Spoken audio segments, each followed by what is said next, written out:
There's many, many areas that need change in our systems, right?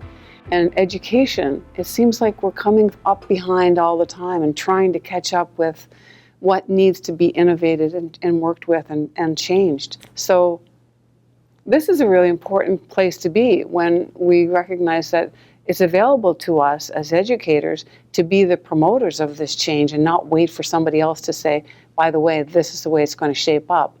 And so I think that's the important part, is that as educators, we know this is in our power to do this and to be recognized for it. Each year, it tweaks, it refines. We find ways to be able to make it more impactful. We're able to create community despite the remoteness or the rurality of schools and districts throughout BC.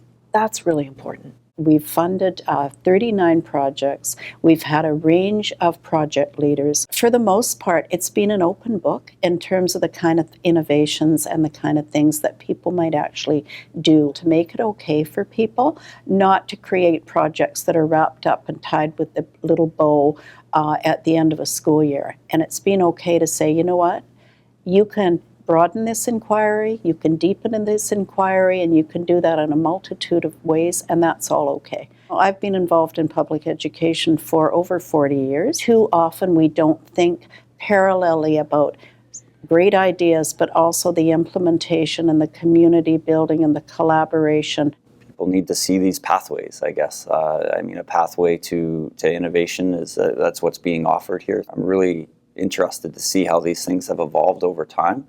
And maybe that'll help map our sort of pathways. We're trying to change the way we're teaching the kids, and we're placing value on the process and on creativity and problem solving, that they're not going to be able to accurately assess our kid based on their GPA or, so I would want to get that information out to universities. This is my 5th year in the program, so it's been there. It's long running.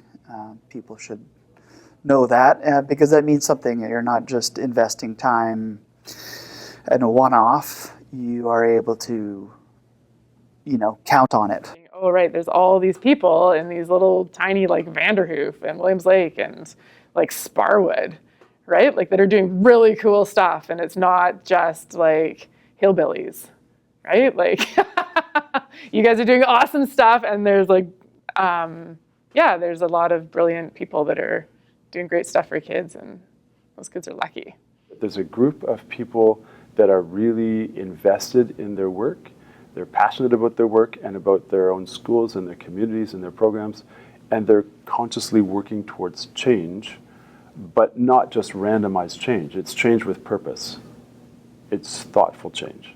I think it's a privilege to be part of the community, and I really appreciate having the opportunity to connect and be part of the conversation and hear about all these innovative things that are going on around our province. I also think about how the connections made over this communal focus on small towns, small communities. And I also think it's important that people know that Growing Innovation celebrates all the really interesting things that are going on. People need to know that networking is so important, especially now when we're faced with a new curriculum. We are faced with a lot of change in our society, in our schools, and we need each other.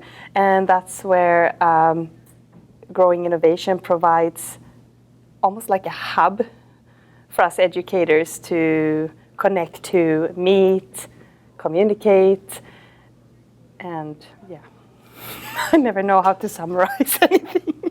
It's all coming together and celebrating challenges, risk-taking, and encouraging one another to push the envelope, which is so important in education right now. As much as we can facilitate the shift and culture to help staff come together as teams, to work together as teams, that's so important. I'm one individual speaking here today. I know full well I couldn't do anything without my colleagues. I'm so grateful for them, but really, I'm sure there are people out there who and all of us, and we have a good heart towards doing this, but we do. And I do recall saying for myself, working hard in my one room and not being aware of what was going on in the lives of my colleagues as they taught. They were committed as well. But as soon as we can come together, but that's where some of these best conversations go, when we're not harried and we can stop and plan together. And I think that really becomes a remarkable shift. And then I see where we all work together. Somebody has this particular talent or a gift that they bring in it. I really appreciate it so much more.